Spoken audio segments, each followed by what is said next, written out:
The Rapture was a glitch by Mel Rodriguez. The clock on the kitchen wall of the Ward Ranch didn't stop. It simply became irrelevant. It continued to click, a cheap plastic heartbeat in a room where time had suddenly lost its anchor, marking seconds that no longer felt like they belonged to a linear reality. Most people expected the end of the world to be loud. They expected fire, or screaming, or the sky falling. But on Monday, July 14th, 2025, at 10:14 a.m., the atmosphere didn't explode, it unzipped. The silence that preceded it was heavy, the kind of stillness that feels like a held breath. Then came a frequency so low it was felt in the marrow of the teeth before it was heard in the ears, a 40 Hz resonance that seemed to vibrate the very skeleton of the world. For a single, terrifying heartbeat, the air tasted of ancient dust and sun-scorched stone.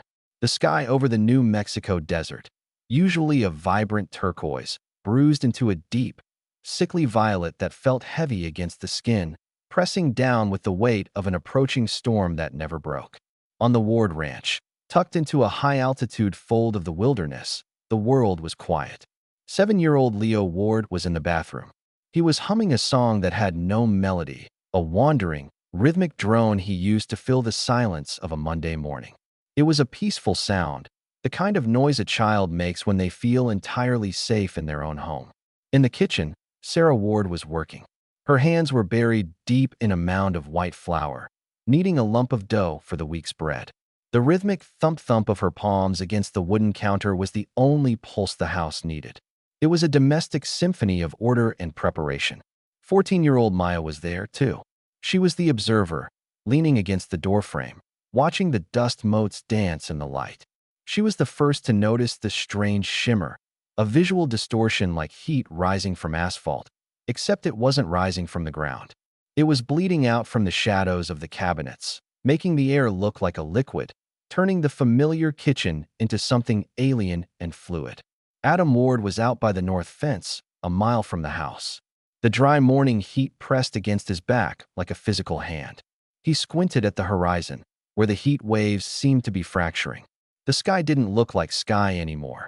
It looked like a pane of glass beginning to spiderweb, 1,000 tiny cracks appearing in the blue, as if the very fabric of the firmament was being pulled apart by invisible hands. Then, the world thinned. A pulse of white light, shorter than a heartbeat, shook the foundations of the ranch. It wasn't an explosion, it was a ripple in the frame rate of reality, a blinding flash so quick it felt like a glitch in the eye of the universe. In that fraction of a second, the light passed through everything. It rendered walls, furniture, and human bodies into translucent ghosts, stripping away the illusion of solid matter.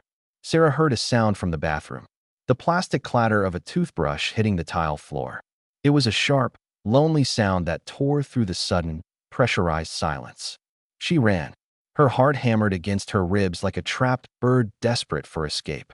She pushed the bathroom door open, but the small room was a vacuum of sound. The wooden stool Leo used to reach the faucet was still positioned in front of the sink. A puddle of minty water was swirling down the drain, and the blue toothbrush lay on its side, still wet, vibrating slightly on the tile, as if reacting to a tremor no human could sense. The air in the room felt heavy, almost liquid. But Leo was gone. Sarah checked behind the shower curtain, her fingers trembling so hard she could barely grip the plastic. She tore open the small linen closet, throwing towels to the floor in a frantic search for a boy who wasn't there. The window was locked from the inside. Sarah reached out to touch the sink, her flour-covered fingers leaving white marks on the cold porcelain. Ghostly handprints where a sun should have been, a permanent record of the exact moment her world ended. "Leo," she whispered. The silence of the room swallowed her voice, offering nothing in return. "Leo, honey? Don't play." "Adam," she finally screamed. Her voice cracked as she bolted from the room and toward the porch, her lungs burning with air that felt too thin to support a human life. Outside, Adam had seen the shimmer, a momentary fracture in space. He ran toward the house, his boots kicking up dust that seemed to hang in the air longer than it should. The dust didn't fall. It drifted, suspended in a gravity that had forgotten its purpose, a slow-motion chaos that signaled the end of the world as they knew it. By nightfall, the scope of the event was incomprehensible. Over 5 billion people had disappeared. They didn't die. They simply ceased to be present. The billions who remained were plunged into a state of spiritual and existential panic. Across the fragments of the world, people fell to their knees in the streets, weeping for those taken and trembling for those left behind. The prevailing belief was that the rapture had occurred. This wasn't a scientific anomaly to the masses, it was a divine eviction. The survivors lived in a state of survivor's sanctity, a crushing guilt based on the assumption that they had been found wanting by a God who had finally closed the gates. Every breath they took felt like a theft. Sarah and Adam were haunted by a singular, jagged thought. Their 7-year-old son had been deemed pure enough to be taken, while they were the dregs, the leftovers, the unholy. This guilt became a physical weight that stooped their shoulders and slowed their steps. Sarah found herself resenting her own pulse. Every beat of her heart felt like an insult to the silence Leo had left behind. She stopped cooking. She stopped sleeping. She spent her nights staring at the horizon, waiting for a judgment that had already passed them by, listening to the wind howl through the empty spaces where 5 billion voices used to be. Dominating the new horizon was the spire. It had appeared the moment the light faded, a 5-mile-high needle of translucent, crystalline geometry. It sat at the center of the world, marking the spot where the equator had been moved during the shift. It hummed with a low, rhythmic pulse that vibrated through the floorboards of the ranch at night, a constant reminder that the earth was no longer theirs. To the survivors, it was a celestial marker of their judgment. They built altars in its shadow. They prayed to it. They feared it. They waited for it to finish the job, assuming the spire was the throne of the power that had abandoned them. For 12 months, the wards lived like ghosts in a museum of their own lives. Adam watched Sarah walk into Leo's room every morning. She would touch the unmade bed, her hands shaking as she smoothed the sheets that still held the faint, fading scent of a child, shampoo, and sunlight. They were grave tenders, keeping the house exactly as it was on July 14th, terrified that if they moved a single glass or swept a single floor, they would erase the last trace of the boy they lost. Sarah often sat on the bathroom floor, her back against the tub, staring at the white flour marks she'd left on the sink a year ago. She refused to wipe them away. They were the last physical proof of the moment she was still a mother, a map of her despair etched in flour and grief. While Adam and Sarah drifted through their mourning, Maya withdrew into the depths of the house.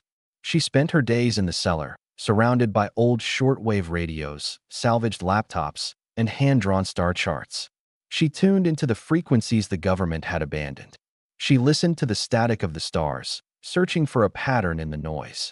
On the first anniversary of the flash, she finally called them down. The cellar was cold, smelling of damp earth and old copper. Maya spread her maps on the table. They weren't maps of New Mexico. They were maps of the solar system, showing the orbital path crossing a plane of high-energy plasma that no textbook had ever mentioned. "We've been wrong, Dad," she whispered. Her voice was flat, devoid of the religious terror that had paralyzed the rest of the planet. She had moved past fear into a cold, hard clarity. She pointed to a telescope feed she had rigged to the spire's frequency. It showed a distant, flickering image of a world engulfed in flame.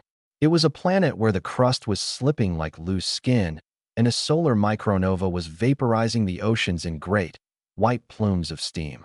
It was a vision of hell, but it was a hell made of fire and rock, not demons. "That's the old Earth," Maya revealed.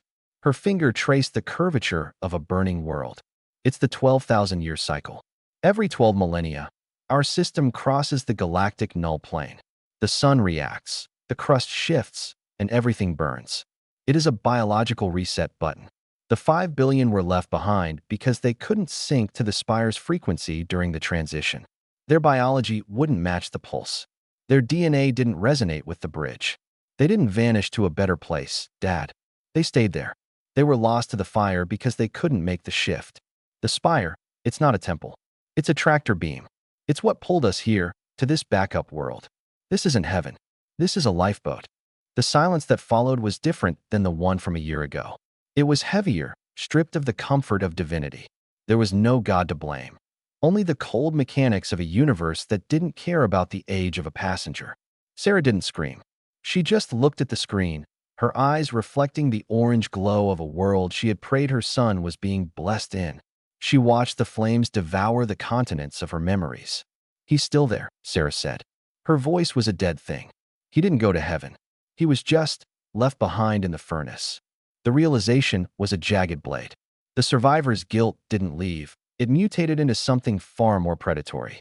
They weren't the unholy leftovers anymore. They were the ones who had escaped a massacre while their child stayed on the sinking ship. The blessing of being saved felt like the ultimate betrayal.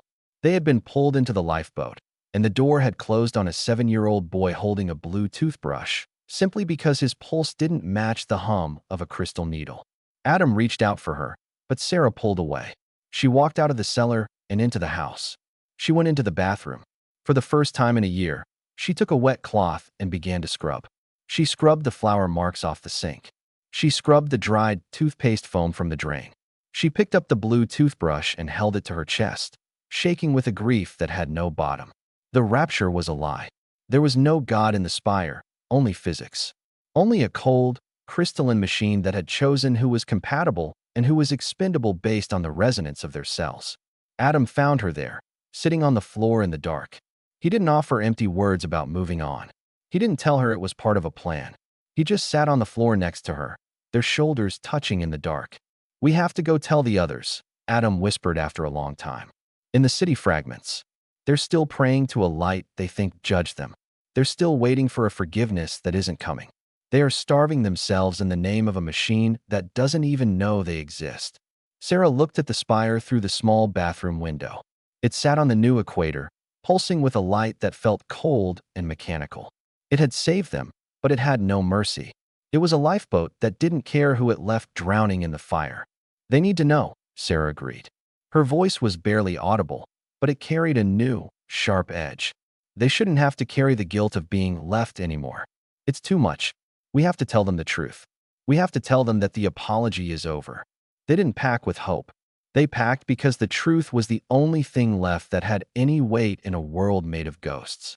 They were going out to tell the survivors that they were allowed to stop apologizing for being alive. They were going to tell them that they weren't the damned.